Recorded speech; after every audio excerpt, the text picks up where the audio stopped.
हरे कृष्णा। आज श्रावण मास के शुक्ल पक्ष की पुत्रदा एकादशी है। आप सभी को पुत्रदा एकादशी की ढेरों शुभकामनाएं। आप सभी के जीवन में भगवान विष्णु और माता लक्ष्मी की कृपा सदैव बनी रहे। आज के इस शुभ अवसर पर आप सभी सुनेंगे श्रावण पुत्रदा एकादशी की व्रत कथा। आप सभी श्रोतागण इस व्रत कथा को प्रेम पूर्वक और श्रद्धा भाव से सुने। आप सभी की मनोकामनाएं भगवान विष्णु अवश्य ही पूर्ण करेंगे। अगर आप सभी को हमारी ये व्रत कथा पसंद आए तो प्लीज़ वीडियो को लाइक शेयर करें। चैनल पर नए हैं तो चैनल को सब्सक्राइब करना ना भूलें।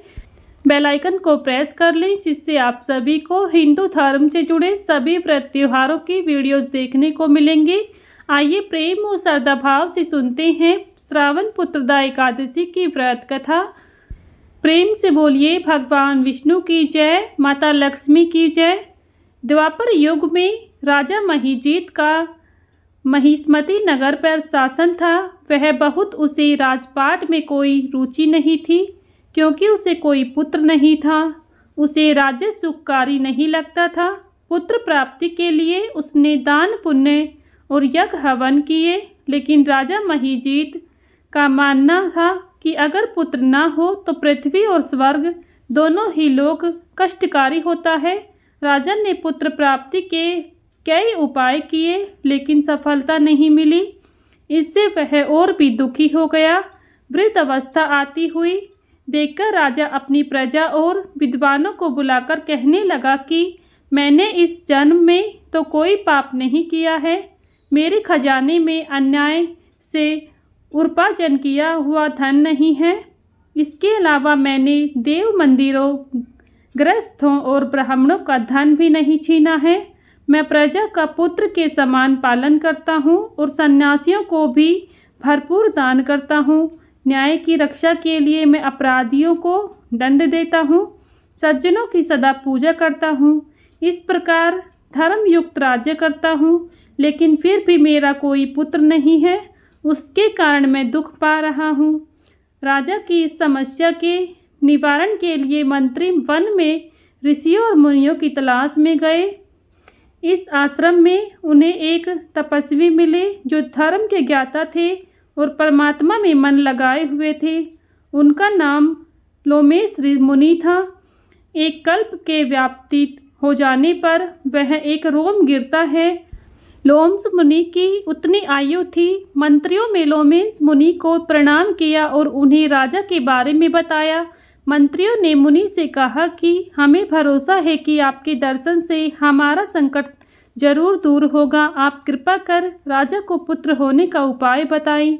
यह सुनकर लोमेश मुनि ने आंखें बंद कर की और राजा के पिछले जन्म का सारा वृत्तांत जान लिया।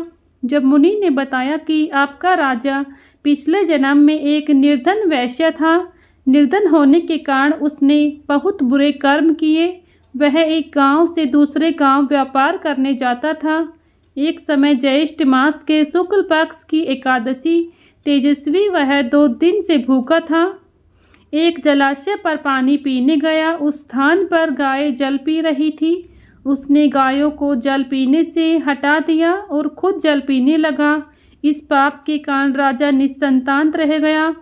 एकादशी के दिन भूखा रहने से वह राजा बना और प्यासी गाय को जल पीने से हटाने के कारण पुत्रहीन बनकर दुख भोग रहा है।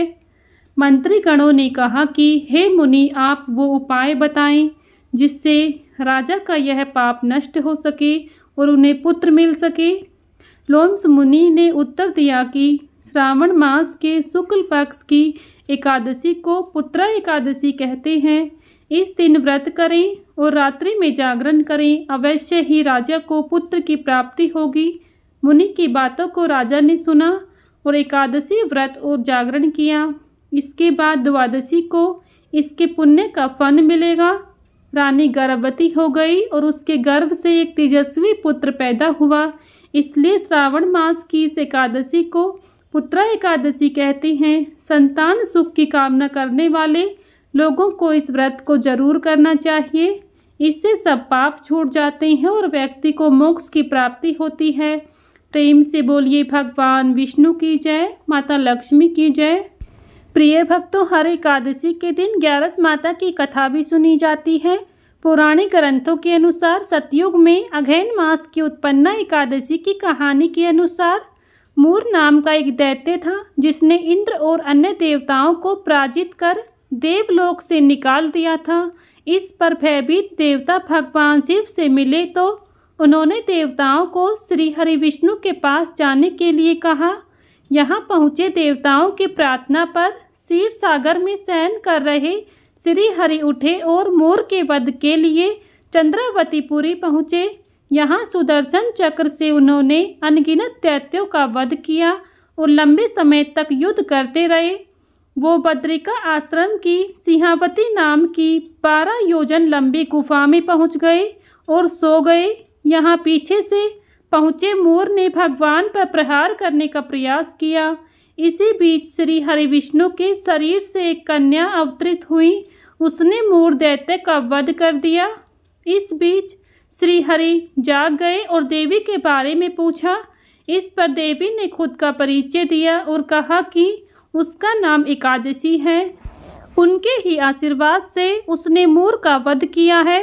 इस पर श्री हरि ने एकादशी को सभी तीर्थों में प्रदान होने का वरदान दिया। इस तरह श्री हरि विष्णु के शरीर से माता एकादशी के उत्पन्न होने की यह कथा पुराणों में वर्णित है।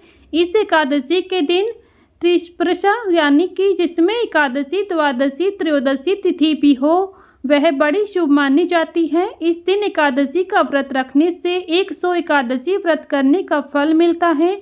साथ ही वरदान दिया गया है कि अगर कोई एकादशी व्रत रखेगा तो उसके सारे पापों का नाश हो जाए और मृत्यु के बाद उसे विष्णु लोक प्राप्त होगा। प्रेम से बोलिए भगवान विष्णु की जय, माता लक्ष्मी की जय। यहीं पर एकादशी माता की यह व्रत कथा संपन्न होती है। अगर आप सभी को हमारी ये दोनों व्रत कथा पसंद आई है तो प्लीज़ वीडियो को लाइक शेयर करें। चैनल पर अगर नए हैं तो चैनल को सब्सक्राइब करना ना भूलें, बेल आइकन को प्रेस कर लें, जिससे आप सभी को हिंदू धर्म से जुड़े सभी व्रत त्योहारों की वीडियोस देखने को मिलेंगी। मिलती हूँ नेक्स्ट वीडियो में, तब तक के लिए सभी को जय श्री हरि विष्णु।